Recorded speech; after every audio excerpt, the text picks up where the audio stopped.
தமிழகம் முழுவதும் சித்திரை விசு தமிழ் புத்தாண்டை முன்னிட்டு கோயில்களில் ஏராளமான பக்தர்கள் சாமி தரிசனம் மேற்கொண்டனர். திண்டுக்கல் மாவட்டம் சின்னாளப்பட்டியில் 16 அடி உயரமான ஸ்ரீ அஞ்சலி வரத ஆஞ்சநேயர் கோயிலில் 1008 பழங்களால் ஆஞ்சநேயர் சுவாமிக்கு சிறப்பு அலங்காரம் செய்யப்பட்டது. மா, பலா, கொய்யா, திராட்சை, செர்ரி, ரஸ்தாலி உள்ளிட்ட பழங்கள் மற்றும் 100 கிலோ வெண்ணெய் கொண்டு முழு திருமேனிக்கும் வெண்ணெய் காப்பு அலங்காரம் செய்யப்பட்டது. பக்தர்கள் வழங்கிய பழங்களால் ஆன இந்த அலங்காரம் அனுமனின் கருணையை ஈர்த்து வழிபடுவோரின் விருப்பங்கள் நிறைவேறும் என நம்பப்படுகிறது. இதேபோல் கன்னியாகுமரி மாவட்டம் கிருஷ்ணன் கோயில், சிவகங்கை மாவட்டம் திருப்பத்தூர் அருகேயுள்ள பிள்ளையார்பட்டி கற்பக விநாயகர் கோயில் மற்றும் திருப்பூரக்கோட்டை மாரியம்மன் கோயிலிலும் தமிழ் புத்தாண்டு தினத்தை முன்னிட்டு சிறப்பு பூஜைகள் நடைபெற்றன. தமிழ் புத்தாண்டையொட்டி தமிழகம் முழுவதும் உள்ள கோயில்களில் பக்தர்கள் கூட்டம் அலைமோதியது. அதிகாலை முதலே ஏராளமான பக்தர்கள் நீண்ட வரிசையில் காத்திருந்து சாமி தரிசனம் செய்தனர். அதன்படி ராமநாதபுரம் மாவட்டம் ராமேஸ்வரம் ராமநாத சுவாமி கோயிலுக்கு வந்த ஆயிரக்கணக்கான பக்தர்கள் அக்னி தீர்த்த கடற்கரையில் புனித நீராடி நீண்ட வரிசையில் நின்று சாமி தரிசனம் செய்தனர். இதேபோல் திருச்சி மலைக்கோட்டை மாணிக்க விநாயகர் கோயில், தஞ்சாவூர் பெரிய கோயில், கடலூர் மாவட்டம் புவனகிரியில் ஸ்ரீ அங்காள பரமேஸ்வரி அம்மன் கோயிலில் ஏராளமான பக்தர்கள் நீண்ட வரிசையில் காத்திருந்து சாமி தரிசனம் செய்தனர்.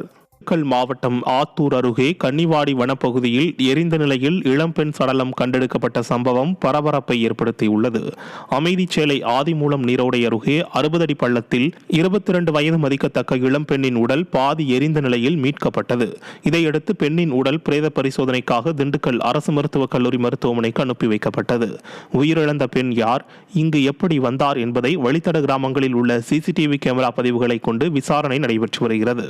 திராவிட மாடல் ஆட்சியில் காவல்துறை மீது சிறிதும் பயம் இல்லாததால் கொலை சம்பவம் நாளுக்கு நாள் அதிகரித்து வருவதாக பொதுமக்கள் குற்றம் சாட்டியுள்ளனர். திருப்பூர் மாவட்டம் பல்லடம் அருகே சாலையோரத்தில் நிர்வாணமாக கிடந்த 40 வயது மதிக்கத்தக்க ஆண் சடலம் மீட்கப்பட்டது. ராயர்பாளையம் திருப்பூர் பல்லடம் சாலையோரத்தில் 40 வயது மதிக்கத்தக்க ஆண் சடலம் நிர்வாணமாக கிடந்தது குறித்து புகார் அளிக்கப்பட்டது. இதைத் தொடர்ந்து ஆண் சடலம் பிரேத பரிசோதனைக்காக அரசு மருத்துவமனைக்கு அனுப்பி வைக்கப்பட்டது. 40 வயது மதிக்கத்தக்க நபர் சடலமாக மீட்கப்பட்டதில் கொலையா அல்லது வேறு ஏதேனும் காரணம் உள்ளதா என்பது குறித்து விசாரணை நடைபெற்று வருகிறது. ஸ்டாலின் ஆட்சியில் மர்ம மரணங்கள் அதிகரித்து வருவது மக்களை அதிர்ச்சியடைய வைத்துள்ளது. ராணிப்பேட்டை மாவட்டம் அரக்கோணத்தில் அதிமுக சார்பில் அம்பேத்கர் பிறந்தநாள் விழா சிறப்பாக கொண்டாடப்பட்டது. அரக்கோணம் பழைய பேருந்து நிலையத்தில் நடைபெற்ற நிகழ்ச்சியில் அம்பேத்கரின் 135வது பிறந்தநாளையொட்டி அன்னாரது சிலைக்கு கிழக்கு மாவட்ட செயலாளர் சு. ரவி மாலை அணிவித்து மரியாதை செலுத்தினார்.